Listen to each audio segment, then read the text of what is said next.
Yeah, my name is Josue Rodriguez. I'm from Puerto Rico. And a year and a half ago, I'm in Hickory with my wife.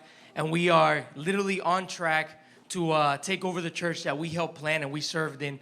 A church of over 850 people. And we're going to take over as senior pastors in about 2 to 3 years.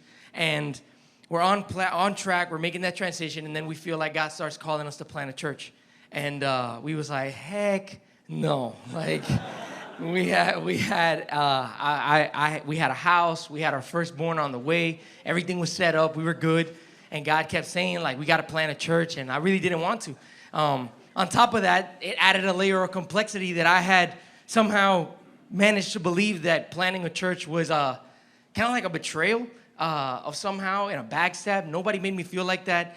I felt like I was walking around like I'm a parent now and I'm a Latino. So I felt like anybody seen Encanto? The movie Encanto, I felt like I was walking around like, we don't talk about planting, no. And every day I'll be thinking, we don't talk about planting. The Holy Spirit would be like, but! And he just kept calling us that it was time to plant. So I went up to the mountain to the retreat on Ridgecrest. I opened up a notebook and I started asking God questions.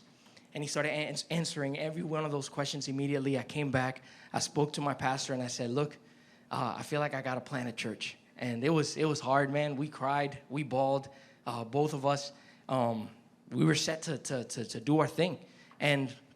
But we both believed that it was time to do that it was time to plant. They supported us, and they said, all right, it's time to go. And so we rolled with 5 other families, not having a plan. We didn't have a name. We didn't have nothing, but we had a dream. And our dream was twofold, and it's the dream we have today. It's number 1, we want to be a church that bridges the gap between first generation and second generation Latinos. Man, it breaks my heart when I see mom and dad have their church, but that church is too Latino for their kids. And their kids want to go to a different church, but that church is too American for mom and dad. And they end up not going to the same church together. It breaks my heart seeing a family like me and my wife, where I was born in Puerto Rico my whole life, and then I come and I marry a southern girl from Granite Falls, North Carolina.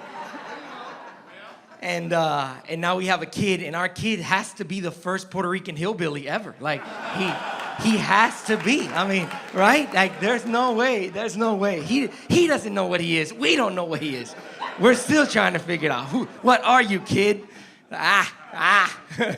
And we want to see a church that they can both call home. And we believe we do that. We call it a Spanglish church. We believe we do that by blending both cultures into one, having 80% Spanish service with 20% English service, and then vice versa, 80% English service with 20% Spanish service. And to be honest, we still haven't quite figured out how it works, but we're on it. And we really, really have passion about that. A church that shows the heritage of Hispanics. You go to Hispanic country. Anybody been to Hispanic country to vacation?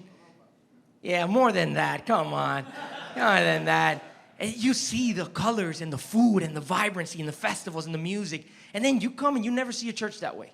And we're passionate to blend those two things. And that's our first passion. And our second passion, Corey gave me this slogan, by the way. Let's go. Last week. So if anybody gets mad at somebody, it'd be Corey. But I thought it was super ingenious. Take all. Give it to me. Our second passion is really to make church great again. No! That was you. No! That was you. No, he didn't. I put him on the spot. That was all him. He was the one that told me. I told him. Corey said, man, what are you passionate about? And I said, man, I grew up a PK. And church was the place to go. Like, it had a place in society. Like, when people think about going to grocery, people need food, they go to the grocery store. Like, that's what pops into their mind. People think I need tires for my car, they go to the tire shop. I need gas, they go to the gasoline. Man, people have a broken marriage. Do they think about church first? I feel like they used to. They have broken kids. Do they think about church first? Do we have the standard of church that we used to? Or we expect something amazing to happen? And it breaks my heart, man. I see Jesus went to places and it would get full. And the Bible would say that the Holy Spirit was with Jesus to heal, empowering him to heal. Do we see that? Do we believe that anymore? And it breaks my heart. And I told Corey, I want people to believe in the local church again like crazy. That your local church is a place to be. Where kids want to go. I always tell my kids people, I want to compete against Chuck E. Cheese. Yeah, I want kids to say, I'd rather go to Casa Viva than go to Chuck E. Cheese. Because they should freaking love it, you know? And I told Corey that, and Corey said, you want to make church great again? And I was like, oh, whoa. I don't remember this. I think this is a dream. So we started with about 5 families back in July with no plan, and we've been working on it. Our plan is to launch in September. And we have 2 goals: have 100 people in our launch team and get $100,000 to launch with. Out of that, we started with 20 people. Last week, we counted in our launch team, we have 62 now, with 14 that we want to close on. So we're hoping to get to that 100, and we're hustling, man, to get to that 100. And then as far as money, we've been collecting only locally right now, and out of the 100, we have about 40, and we're pushing to get that 100 because we don't want to be a Hispanic church that has lower standards. Dude, if you've ever been to a Hispanic church, it's sad. I got invited to one of the best ones in Charlotte the other day, and I love those people. Service was at 2. It started at 2:47. They didn't know they didn't know who was preaching. I was preaching. They didn't know who I was. They didn't give me a mic. They didn't ask for my verses. And unfortunately, that's the standard of Latino churches now. They come in through the back door. Services are Sunday at 2 or 3. And if you're doing that, dude, that's awesome. I'm not judging that.